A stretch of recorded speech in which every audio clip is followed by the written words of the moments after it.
Now at 5 a.m. on WKYT this morning, an elementary school student in Clark County recovering this morning after he was dragged several feet by a school bus. We talked to the man who tried to help him. To see this, it's hard to look at. Words from a woman who witnessed a deadly crash on one of Lexington's busiest roads. You'll hear more from her in just a few minutes. And Kentucky Senator Rand Paul says he thinks some people are gaming the government system. He is speaking out on the nation's disability program. Tracking, alerting, protecting. This is WKYT This Morning. Hello there and good morning. Welcome in. It's good to have you along on WKYT Thursday. I'm Bill Bryant. And I'm Rebecca Smith. Another day in the layers. Yeah, right. Tights, You've been layered pants, up. Yeah, exactly. Big wool socks. Well, maybe not tomorrow, you know. Oh, Maybe that would be a nice. little bit nicer anyway, warmer, and we expect some sunshine. But we have an issue or two to get through before that. Let's check in with meteorologist Micah Harris in our First Alert Weather Center. Yeah, we had a little light batch of snow roll through, I would say about 2 or 3 hours ago. It wasn't much whatsoever. It was mainly just flurries. Nonetheless, it could have a few issues there on the roadways south, central, and northbound. But that batch has moved on out and really faded away. Now our focus really turns toward the west, because here comes our main batch that we've been talking about the past couple of days. Timing on this has really slowed down. Yesterday, we were talking about it maybe during the morning hours. Now it looks like late morning, early afternoon. So it's really slowed down a bit, and we'll have to watch that as it progresses eastbound going throughout the next few hours. Temperatures are still cold. You heard it from Rebecca and Bill. Still have to layer up this morning. And by the afternoon, we're right there around freezing.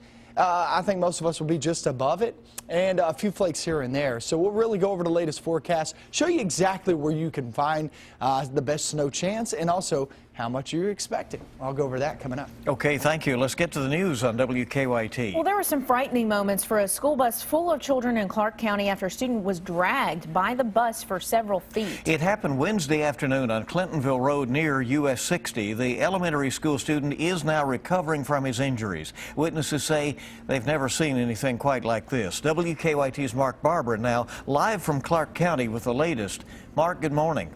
Good morning, Bill and Rebecca.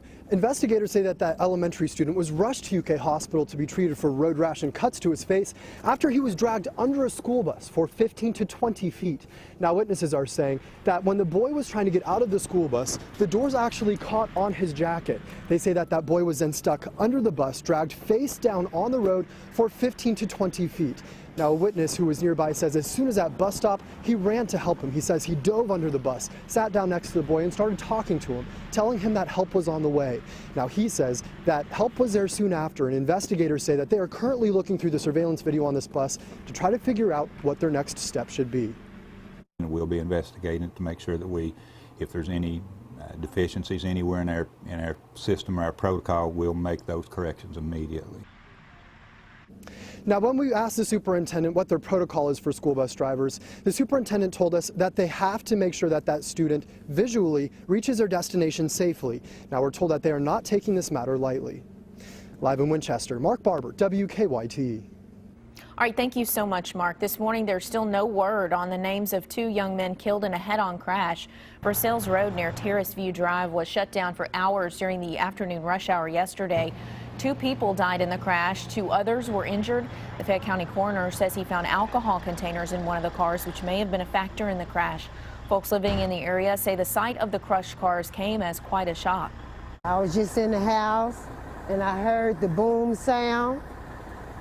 Come outside a few minutes later and this is going on. When I came outside, I'm just like, oh my God, this is bad. This is really, really bad.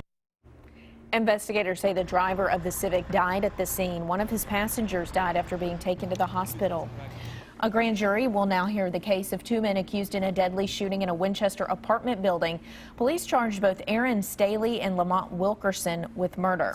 During a hearing Wednesday, police testified the 2 men and a third murder suspect, Christopher Robinson, went to an apartment last month to rob a man of marijuana.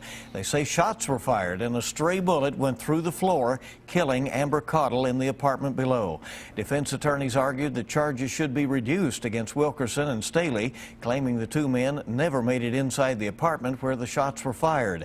But the judge refused, saying the suspects should have known an innocent person could have been harmed. You should presume that there are people to the left of you, to the left of you, to the right of you, above you, and below you. Police also charged Wilkerson's girlfriend, Lillian Barnett, with complicity. They say she drove the three suspects to the apartment. A call about some suspicious activity near a Lexington apartment complex ended with two men being arrested. Lexington police say when they showed up at the apartments last night on Donnabrook Drive, the two men in question did not cooperate. Police say an officer had to use a taser on one of the men and then the other ran off. They eventually arrested that suspect. The car the men were in, police say, had drugs inside. One of the suspects was taken to the hospital as a precaution. A scary ordeal for a Central Kentucky woman. Investigators say a man threatened to kill her and even tattooed a vulgar word on her body. An Anderson County grand jury indicted Michael Joseph for wanton endangerment, unlawful imprisonment, and assault. Police say Joseph got into an argument with the victim, accusing her of texting an ex-boyfriend. Police say Joseph held a gun to her head and held her against her will and then tattooed her. But this crime definitely is more personal to the victim for sure because of the prolonged disfigurement and permanent disfigurement involving this crime. The mother of the victim told us she's afraid Joseph will kill her daughter if he gets out of jail. The Anderson News reports Joseph served time in 2013 for stabbing a man outside the Lawrenceburg Walmart. The time is 5:06 on WKYT this morning. Some tense moments at an eastern Kentucky airport when a small plane crash landed. It happened at the Pike County Regional Airport yesterday. Investigators say the plane was trying to land at the airport to refuel when it crashed and flipped over. Only the pilot was on board and he was not injured. Investigators are not sure what caused the crash.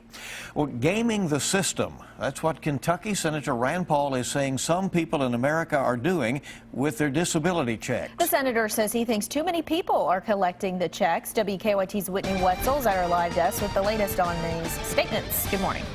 Good morning. Senator Rand Paul made those controversial remarks during a meeting with Republican state lawmakers. The meeting was held yesterday in New Hampshire. During his speech about government waste, Paul said that some people game the system to receive Social Security disability payments that they don't deserve. He said that fraud is a widespread problem in disability programs that are designed to help people who are injured at work. Paul said while there's plenty of people who are legitimately disabled, there are also people who essentially take money from those who truly need it. What I tell people is if you look like me and you hop out of your truck, you shouldn't be getting a disability check. You know, over half the people on disability are either anxious or their back hurts. Join the club, you know. Now, the Democratic National Committee called Paul's comments offensive. Proponents of the current disability benefit system say there are strict standards in place to approve applicants.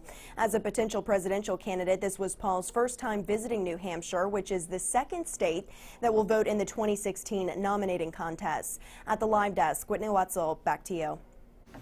All right, thank you very much. A first of its kind refrigerator will soon be hitting the market, and it is made right here in Kentucky.